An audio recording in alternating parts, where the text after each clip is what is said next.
So this will be the last upper extremity video telling you what you need to know. This is a volar or palmar look at the wrist.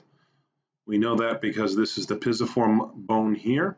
You want to be familiar with the distal radius and the distal ulna, the styloid processes of both, as well as all of the various carpals of the wrist. You should know the names, locations, what row they're in, and what they articulate with. We're starting to add some structure here. It's a little bit complicated in the wrist, and I'm going to tell you which structures you are most responsible for. This is the long radiolunate ligament. You should be familiar with it. This is the radioscaphocapitate ligament. This is the short radiolunate ligament, TFCC for short. You should be familiar with it for sure. Ulnocollateral carpal ligament would also be helpful for you to understand and know where it is. We're now rotating till we get to the dorsal side. This is the dorsal radial ulnar ligament. You'll need to know about the volar radial ulnar ligament as well.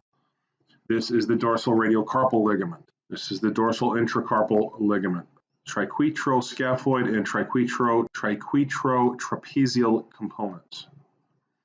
You are not responsible for these little ligaments here that hold all of the carpals together. We've changed the view again. You should be familiar with the deep transverse metacarpal ligaments, which attach the distal metacarpals together. Now added some intrinsic muscles. So the third palmar interossei, the fourth dorsal interossei. So you're going to want to know what the DABs and pads do. So the dorsal interossei abduct, the pads adduct, or the palmar interossei adduct. You're going to want to know their various nerve supplies. And there's the first dorsal interosseous. This is adductor pollicis. Adductor pollicis has a transverse head and an oblique head. Make sure you're familiar with that. And its nerve supply, which is unique because this is the ulnar nerve. Of course, we have all of the long tendons that we talked about earlier on in the forearm. And then we have these lumbricals. So what's interesting about the lumbricals, of course, is that they are attached on the tendon of the profundus. So be familiar with the lumbricals. Interesting muscle because its attachment is non-bony, and in fact, it's essentially arises from the tendons. So all those long tendons that you had to know before when we got to the forearm, you're going to need to see them and visualize them in the hand as well. We also have, of course, the sheath that covers these. Added another layer. This is opponens digiti minimi. Need to know that. This is flexor pollicis brevis. This is opponens pollicis. We've now added abductor digiti minimi, flexor digiti minimi brevis, flexor pollicis brevis, abductor pollicis brevis. We've got the palmar arch coming here. Be familiar with the superficial palmar arch. It's the blood supply to the hand. Now we're going to shift to a dorsal view. It's a little bit easier here.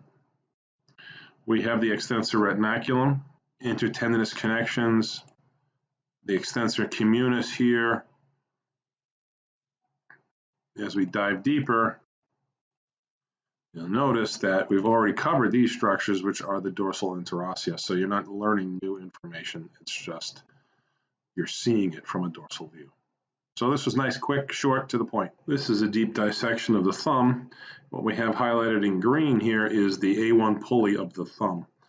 That would make this the tendinous sheath of flexor pollicis longus. We have the collateral ligaments, or the accessory ligaments of the MP joint, or the metatarsal phalangeal joint of the thumb. This would be the collateral ligament also of the thumb, collateral band, and the accessory band. So collateral, accessory, collateral, accessory. I'm going to start looking at the individual ligaments of the different interphalangeal joints. This would be the proximal, this would be the distal. That's the capsule of the IP joints. Starting to add some tendons. This would be the oblique band of the retinacular ligament.